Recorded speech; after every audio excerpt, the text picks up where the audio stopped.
में पता चल जाएगा कि किस तरह का कैंसर है। और अभी उनका हाथ तो अच्छा चलने लगा है, पैर भी धीरे धीरे काम करना स्टार्ट हुआ है। ये बहुत बड़ी उपलब्धि है। जी जी, आप बाद में सर्विस दे रहे हैं जी। आपने जो ऑपरेशन किया है उसके बारे में बताया, और कहाँ के व्यक्ति थे, किस प्रकार की उन्हें दिक्कत है? नमस्कार, मैं doctor Kunal Kishore, neuro surgeon and spine surgeon, Patliputra hospital में। मैं इस पेशेंट की आपको जानकारी देना चाहता हूं कि ये पेशेंट जो है हमारे पास आई थी तो इनको पैर काम नहीं कर रहा था और वो चलने फिरने में, खड़े होने में असमर्थ थी और हाथ भी धीरे धीरे कमज़ोर हो रहा था उनका। तो बैठती थी तो ग्रिप भी पूरी तरह से नहीं पकड़ पाती थी, अपने बॉडी को पूरी तरह नहीं पकड़ पाती थी। तो जब हम लोगों ने एमआरआई, तो उनका ऑलरेडी हुआ था, तो एमआरआई उन्होंने टाटा में करवाया था जमशेदपुर में, और उसमें एक बड़ा ट्यूमर दिख रहा था और उसके अंदर छोटे छोटे सिस्ट भी बने हुए थे।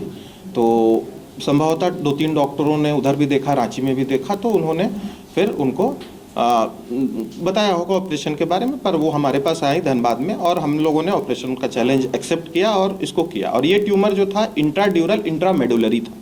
इंट्राड्यूरल मतलब हो गया कि जो हमारा स्पाइनल कॉर्ड होता है जिससे हमारे पैर हाथ चलते हैं, वो उसका एक लेयर होता है, उसको इंट्राड्यूरल लेयर बोलते हैं, उसके अंदर ट्यूमर। और इंट्रामेडुलरी मतलब स्पाइनल कॉर्ड के ही अंदर लेयर को भी काटना पड़ा और फिर स्पाइनल कॉर्ड को भी कट करके हमें वो ट्यूमर को बाहर निकालना पड़ा।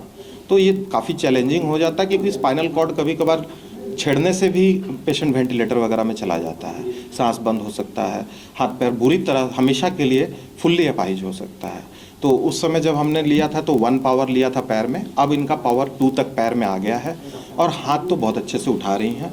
3-4 तक पावर उनका रिकवर हो गया और ट्यूमर नियर टोटल हम लोगों ने निकाल दिया है और नस को भी सारा बचा लिया है। तो ये एक चैलेंजिंग केस रहा और पेशेंट वेंटिलेटर में नहीं गया।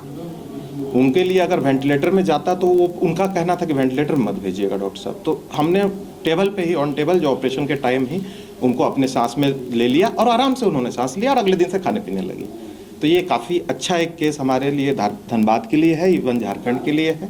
और ये सभी को बताना ज़रूरी है कि ये लाइलाज तो बिल्कुल नहीं है। अब आप देख रहे हैं, पहले भी मैंने कई स्पाइन के ट्यूमर्स दिखाए हैं और कई अच्छे अच्छे केसेस दिखाए, पर ये उससे भी ज़्यादा चैलेंजिंग इसलिए था कि स्पाइनल कॉर्ड के अंदर था। कितने घंटे ऑपरेशन चले? हाँ, इसमें मुझे थोड़ा टाइम लगा, 4-4.5 घंटे लग गए। जनरली तो मैं 1-1.5 घंटे में कर लेता हूँ, बट इसमें मुझे टाइम देना पड़ा ज़्यादा क्योंकि स्पाइनल कॉर्ड कटिंग करने में ही मुझे थोड़ा सा टाइम लगा। और स्पाइनल कॉर्ड को क्या नाम है, सीजर से काट सकता हूँ, सिर्फ वो निडल से धीरे धीरे कटिंग करनी पड़ती है। तो थोड़ा सा टाइम, तो 4-4.5 घंटे में हमने कर लिया इसका सर्जरी।